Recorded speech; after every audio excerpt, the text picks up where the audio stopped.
NASA has delayed the launch of Artemis 2 after problems were discovered during yesterday's wet dress rehearsal. The mission, which will send 4 astronauts on a 10-day trip around the moon, was to lift off as early as this weekend, but it's been delayed a month. Richard Easter is a professor at University of Auckland in physics and joins us this morning. Richard, good morning. Good morning. So, at least they're putting safety first, I suppose. What exactly went wrong here? As I understand it, they had trouble fueling it, and so the process took longer than they thought that it would, and so that if it was leading up to a real launch, it would have caused them trouble, and so they want to troubleshoot the rocket.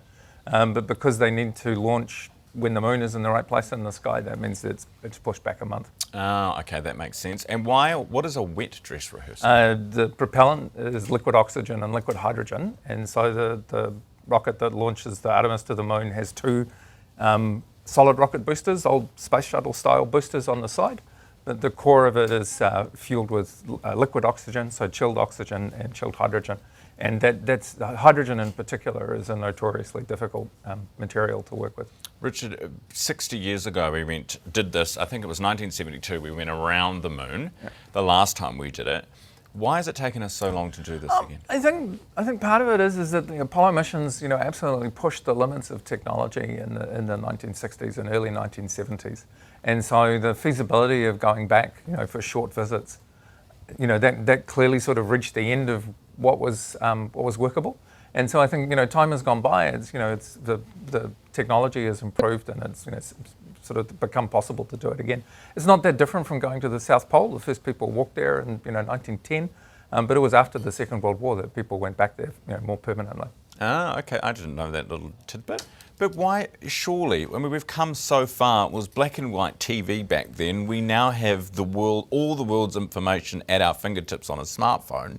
And we're still having trouble filling up a rocket to get to the moon. The rocket that they've developed for this is a relatively new one. The actual technology is left over from the space shuttle. Some of the engines have flown in space on space shuttles prior to this, but it's will be the second time this full stack has been launched. So the rocket itself has had a lot of teething problems, and also I think it's probably fair to say that there hasn't been a huge amount of urgency about this over the last 10 years in the United States. It's been talked about for a long time.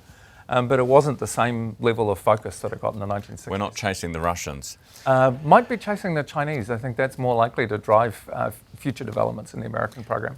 In terms of difficulty, the difference between going around the moon, which is and landing on the moon? A factor of 10 harder, because going around the moon, you stay in the same ship. In fact, it's a trajectory that will just take it naturally around the moon. They don't need to fire the rocket once they get to the moon.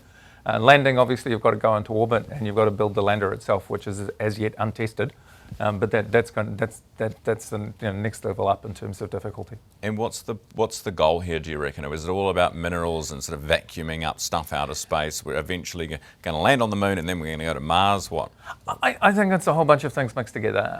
Obviously, there's people who hope that space flight is going to have an immediate economic return. But going to the moon is also obviously, that flying to the, if we can put a person on the moon, we can do anything. It's an aspirational goal, and I think that's still part of it. Great to have you on the show this morning, Richard. Thank you pleasure. for being with us. We'll have you back in a month when this thing gets up in the sky.